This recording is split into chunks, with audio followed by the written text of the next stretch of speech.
And so probably the greatest compliment I ever got in my entire life was from Tom Chandler. He said, I would pay money to watch Bonner practice because I always practiced with everybody, but at the end of practice, I would take 20 to 30 ground balls, game conditions, deep in the hole, dive for it, knock it down, throw an imaginary runner out at first base. Because when I got on the field, I wanted that to be natural.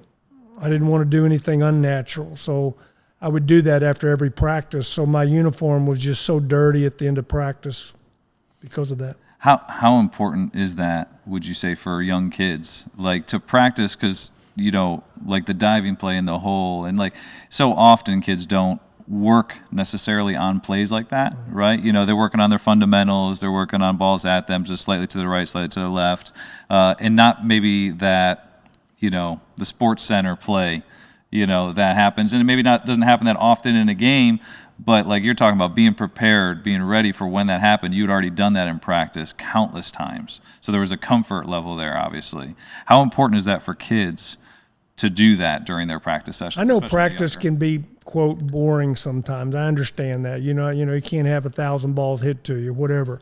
But while the balls were being hit to me, I made sure that I went at that ball in a game situation where I tried to make that little half moon, you know, as a shortstop coming in, getting the ball up as quick as I could to get rid of it. And so those fundamentals like that. So when it came time to game time, it just was natural. Because I think if you practice half speed and then you go into a game and try to exert yourself, it's not natural. So I wanted to take those just 10, 15 minutes of each practice toward the end of doing everything in a game situation. And fielding was your bread and butter, right? I mean, that. Well, I had such a good arm, and that was one of the things. I remember one time Ripken was playing third, I was playing short, and there was a one-hopper over Ripken's head, and I caught it next to the line, and I threw the guy out at first base. So, you know, I had a very good arm, and I was blessed with that. My dad said one of the things you used to do when he was playing first is a guy would hit a base hit, and he'd round the base, and you know, the ball would come into the cutoff you, and you'd start walking back the infield, have the ball, and then right as that runner would turn his head, you'd fire. Yeah. And he used to say, he's like, I would have to just stay there with my hands down until the last second and pop, and then kind of tag the guy out and backpick him on just walking back to the base. Because that happened several times, even in the men's softball that we played in. Mike Metzger, the youth pastor, he rounded first base. I was in left field, and I got the throw, and he just, as soon as he turned his back, I let it rip because he didn't think I'd throw it. And so, you know, the first base was there, and he tagged Mike out. But yeah, you just the anticipation. Yeah. You know, when you're practicing, like, again, I know practice sometimes, you know, you're talking, you're going through the motions, but when it's time for you to work, you work. Yeah.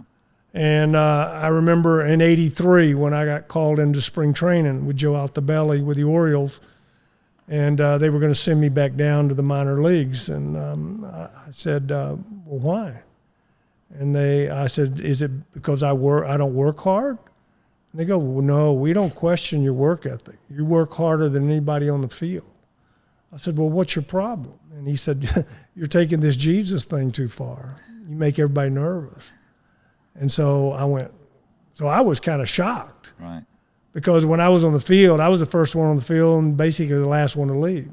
And, you know, when I got done practicing, I felt like, you know, hey, you know, I'm going to go rest a little bit and get ready for the game. Yeah. Did you get that work ethic from, like, your parents? Is that kind of where that came from? I mean, where do you feel like you got that from? I had two older brothers that were quite a bit older than me. They were 14 and 13 years older. And they're both in the Texas High School Football Hall of Fame. Wow. Both of them. And I could show you the records on my phone. They were phenomenal athletes, but they lived in a small town, so they didn't play baseball. They played football. They played basketball and ran track. So all I heard growing up was my brothers. My brothers did this. My brothers did this, you know, scored 85 touchdowns in his high school career, you know, stuff like that, you know, threw for over 5,000 yards, you know, that's all I heard. And so I wanted to be the best there was, whether it was being the quarterback on the football team or the point guard on basketball or, you know, I could stay with anybody for 40 yards, you know, but I ran the 200, what they used to call the 220, 220 yards, but 200 meters when I ran track. So I was pretty quick. I could maintain speed for a while, but as far as just a real hard sprinter, it wasn't. I don't know, 4.6, I guess, is okay with 4 knee operations. I'd say so. Yeah, I'd say so. So you got to see it from them. You got to watch them. Yeah, I got to hear stories. I got to watch them as a little bitty boy, but I don't remember a lot of it. Yeah. But the stories, and so when they would play with me, they would come home from, they'd come visit, and we'd go out in the yard and throw the football. Well, they'd end up making me cry every time. They'd go run 8 yards, turn around, I'll throw it. Well, about 7 yards, the ball's on the way. And when I turn, it hits me right in the nose. I'm bleeding. And my brothers would always say, rub some dirt on it.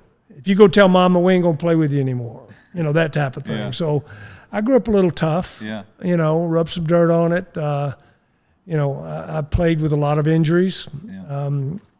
I didn't want to be taken out with an injury. That's one of the things I prayed about. I said, Lord, let me walk away from the game healthy. Don't let me walk away because I was stubborn and kept getting hurt. Yeah. And so I remember my last year of pro ball in '84, I had slid into second base against the Yankees, and my spike caught and yanked my knee out of joint. My kneecap went over on the side. And the trainer ran out, and oh gosh, there was so much pain, but he snapped me back in place real quick. Well, I got up, I played the rest of the game. They drained my knee. The next day they drained it again. I was in the lineup that day. Wow. So, I didn't want to be out of the lineup. Yeah. So when guys had blisters or stuff like that, bunch of pansies as far as I was concerned. It's funny. Just talking with a bunch of people, it does always seem like the youngest of a family ends up becoming the toughest because of stories like that, right? I mean, they got to. Well, they're always beating me up, Right. But what was crazy, Dave, was when I finally got old enough to whoop them, they quit playing with me. They wouldn't play with me anymore. Smart. So I never got that satisfaction. Not only were they good athletes, they were very smart too. It sounds like. If you enjoyed that clip and you want to watch another one, click right here. And if you want to watch the full podcast, click right here. And don't forget to like and subscribe if you find this content valuable.